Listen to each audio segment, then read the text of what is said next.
My husband cheated on me and asked for a divorce. What he didn't know is that I was the secret investor in his company. A romantic dinner by candlelight, imported flowers, my favorite wine decanted for exactly 1 hour. Daniel knew how to stage. The perfect breakup.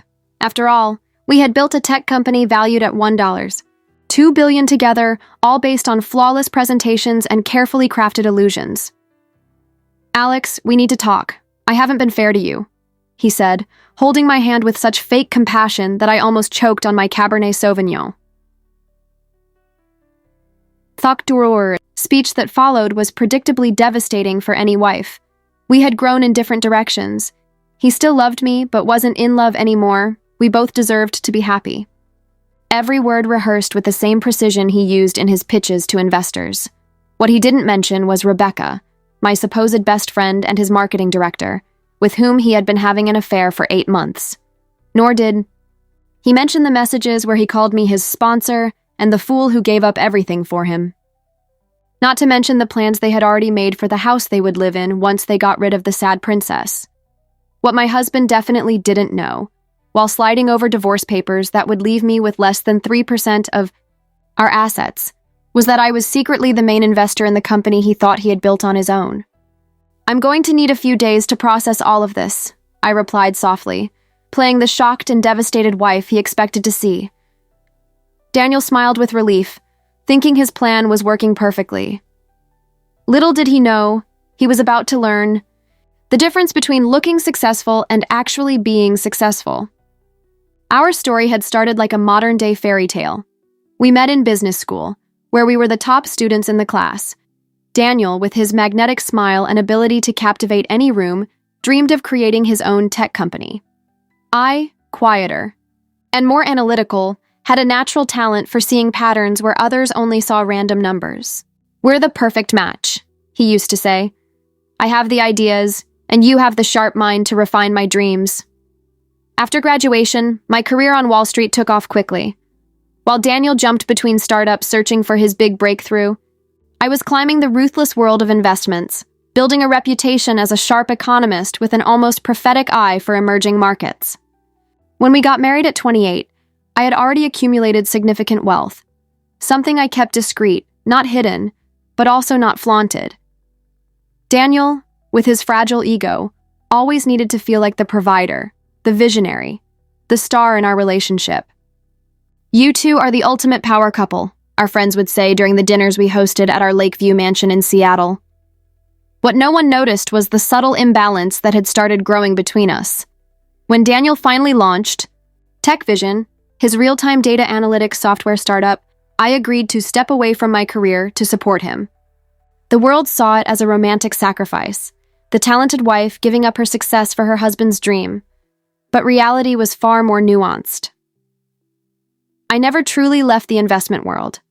With the help of Victor Ramirez, my mentor and fund manager, I created an elaborate system of shell companies and indirect investments. Not because I suspected anything at first, but because of a rule I had always followed: never fully mix finances and personal relationships. Your husband wouldn't understand, Victor warned when we first structured the initial investments in TechVision. Men like him need to believe they conquer the world on their own. Over time, I secretly became one of the company's top angel investors, without Daniel, the shareholders, or even Rebecca, who had entered our lives as my college friend before, being hired as marketing director, ever suspecting a thing. You two are inseparable. People would often say about my friendship with Rebecca: lunches, trips, weekends at our mountain cabin. I shared everything with her, from marital frustrations to dreams for the future, trusting completely in the woman who smiled at me while secretly planning to take over my life. The revelation came on an ordinary Thursday. Daniel was on a business trip in San Francisco. My phone rang as I was watering the orchids in the greenhouse, my official hobby, my cover for the hours I spent managing investments. Alex, I'm me. So sorry. Charlotte's tense voice, my true best friend and the only person besides Victor who knew about my secret financial life, sounded on the other end. I'm at a restaurant in Portland and I just saw Daniel and Rebecca together. And trust me, it's not a business meeting. Something deep inside me already knew.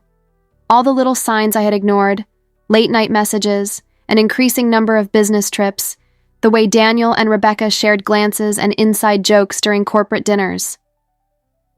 "Send me a picture," I asked, my voice oddly calm. The image arrived seconds later. Daniel and Rebecca sitting in a corner booth, their hands intertwined, their faces close in unmistakable intimacy. He was wearing the watch I had given him on our last anniversary. Instead of confronting them immediately, I decided to investigate. In the following days, I discreetly hired a private investigator who confirmed my suspicions. The affair had been going on for 8 months. We recovered deleted messages, hotel records, and receipts for expensive gifts bought with the company's corporate card. But more devastating than the romantic betrayal was discovering how they spoke about me. In private conversations, Daniel referred to me as the sponsor, and mocked my supposed naivety for having given up everything for him. Rebecca openly plotted to become the new Mrs. Morgan, once I was finally discarded. "I'm tired of pretending to care about her boring stories of gardening and charity work," Daniel wrote in one message. What he didn't know was that those boring stories were the perfect cover for my investment activities. The final blow came when I found emails detailing how they were planning the perfect timing. Daniel would file for divorce after the next major investment cycle at TechVision, when his shares would hit their peak value, minimizing what I would get. Sitting alone in my hidden office, surrounded by evidence of betrayal, I allowed myself one night of tears. Not for the end of the marriage, because I now realized it had been dead for a long time, but for the humiliation of being so utterly underestimated. The next morning, I called Charlotte, Victor, and Nathaniel Parker, a high-profile divorce attorney. It was time to plan my counterattack. "They mistook your discretion for weakness," Charlotte observed as we reviewed my plan in her law office, far from prying eyes. "A mistake they'll deeply regret." Over the next 6 weeks, while I continued playing my role as the clueless wife, I meticulously carried out my strategy. Through the funds controlled by Victor, I increased my stake in TechVision to 37%, significantly more than the 29% Daniel owned. Using my knowledge of the company, gathered over years of listening to Daniel obsessively talk about every single detail, I identified critical vulnerabilities, overvalued contracts, doctored financial reports, unrealistic development deadlines. "He really has no idea?" Victor asked during one of our secret meetings. "Daniel always saw what he wanted to see," I replied. "A devoted wife, happy to live in his shadow." The hardest part wasn't financial. It was emotional. I had to confront not only a cheating husband, but the sham that had been my marriage and friendship. Every fake smile during corporate dinners, every casual conversation with Rebecca knowing what I knew, demanded a level of self-control I never thought I had. When TechVision announced its new investment round, valuing the company at $1.2 billion, I knew the moment was near. Victor initiated the next phase of the plan. An independent auditor, secretly hired by me through one of my companies, began a surprise review of TechVision, justified by concerns from an anonymous investor. The night Daniel returned from a weekend with Rebecca to ask for a divorce, I was already fully prepared for his performance of fake compassion. Daniel came back on a Monday visibly tense. The surprise audit had left him unsettled, especially since he couldn't figure out which investor had requested it. When he walked in, he found me calmly sitting in the living room with 2 glasses of wine. "I've thought about the divorce," I said quietly after listening to his rehearsed monologue. "And I agree. We should move on."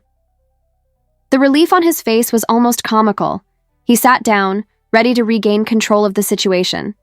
I handed him the new documents explaining that I had made some minor adjustments. As he skimmed through them, nodding without really reading, I poured more wine. "Something interesting happened today," I remarked casually. "I got a call about the TechVision audit." Daniel froze, his glass halfway to his lips. "How do you know about the audit?" "Oh, the lead investor told me directly," I replied with a smile. "In fact, I'm the one who requested it." Confusion spread across his face in waves, almost visibly. Slowly, methodically, I revealed the truth. The shell companies, the investments, my majority stake in the company he thought was his exclusive creation. I showed him the documents proving it all. For 7 years, while you thought I was busy organizing dinner parties and tending orchids, I built a portfolio that would make your investors drool. Tech Vision is just a small part of it. Daniel shifted from confusion to rage, accusing me of betrayal, espionage, manipulation.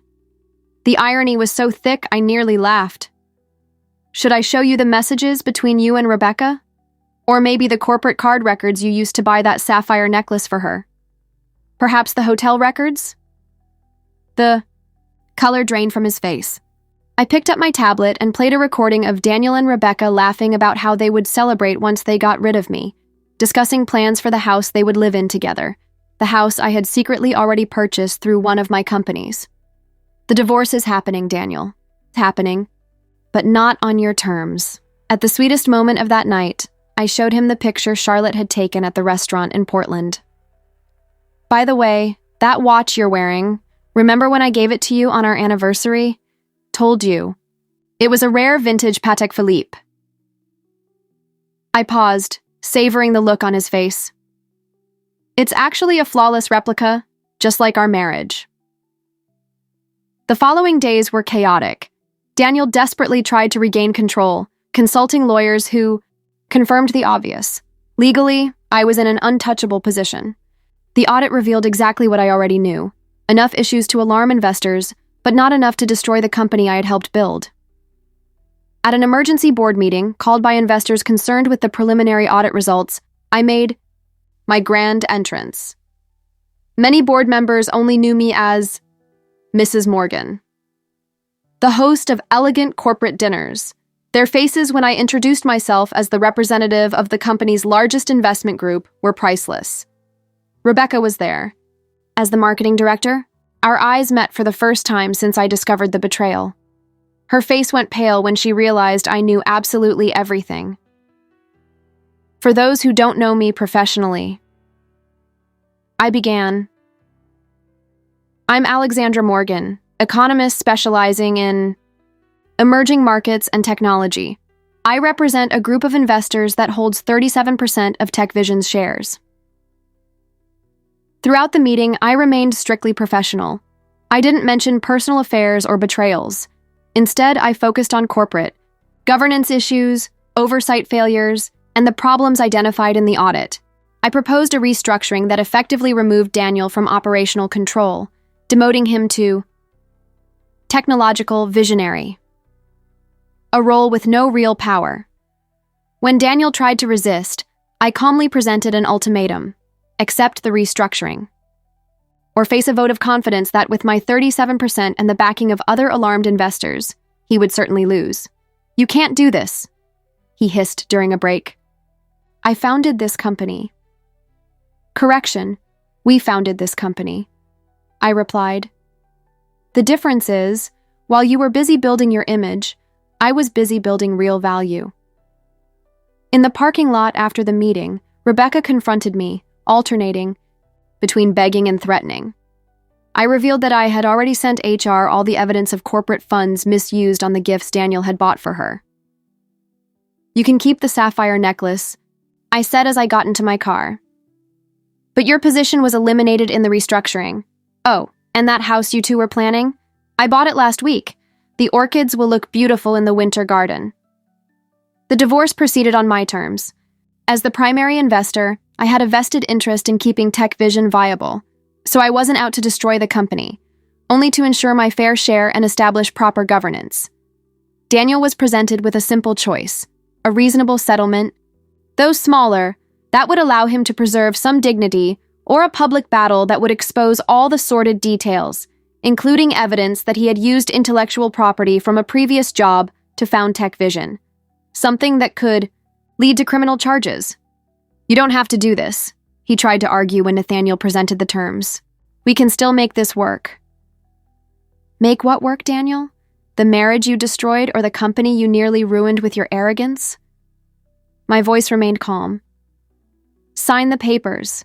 Consider yourself lucky to walk away with nothing but a bruised ego. News of our separation and the company's restructuring broke simultaneously.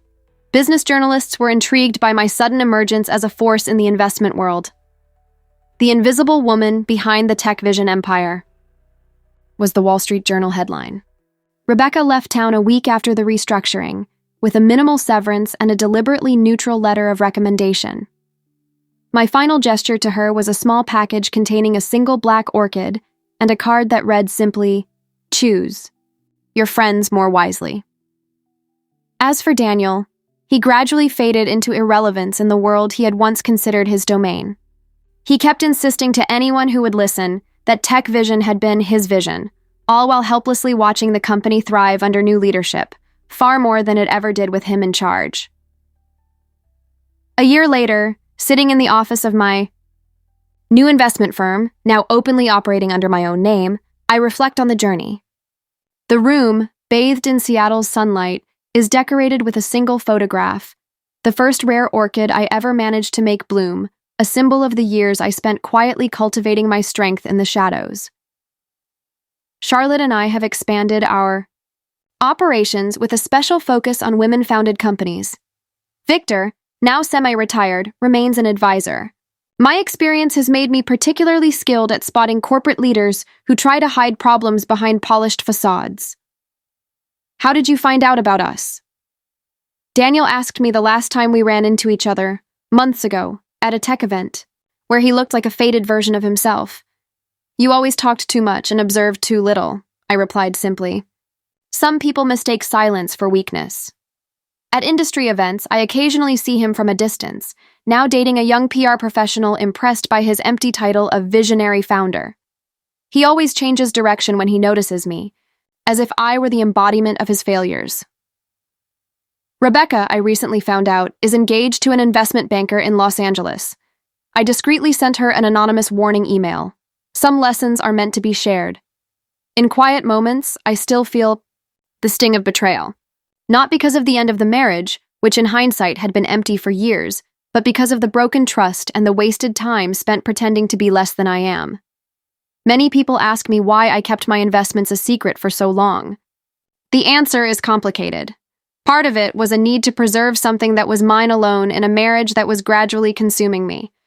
Part of it was intuition, a persistent feeling that I needed to keep a few cards close to my chest. Did you never suspect he might cheat on you? A young entrepreneur asked me during a mentoring event I hosted. It's not about what we suspect, but what we are willing to admit to ourselves, I replied. Sometimes we have to build a plan B before we can admit that plan A is falling apart. True freedom didn't come from revenge or money, but from the authenticity I now live. I no longer have to pretend to be less than I am to make others feel more secure. I no longer have to hide my intelligence or ambition to protect fragile egos. In the new Tech Vision headquarters, designed under my supervision, there's a meeting room called Phoenix, my personal tribute to the rebirth I experienced from the ashes of a life built on lies. My husband betrayed me and asked for a divorce, thinking I would be easily discarded. What he didn't know was that, while I smiled and nodded at his ambitions, I was quietly building my own empire in the shadows. The greatest betrayal wasn't the affair. It was how completely they underestimated me. Sometimes you have to lose what you thought you had to find what you truly deserve. And sometimes, the best response to those who underestimate you isn't a dramatic outburst, but a silent checkmate they never saw coming.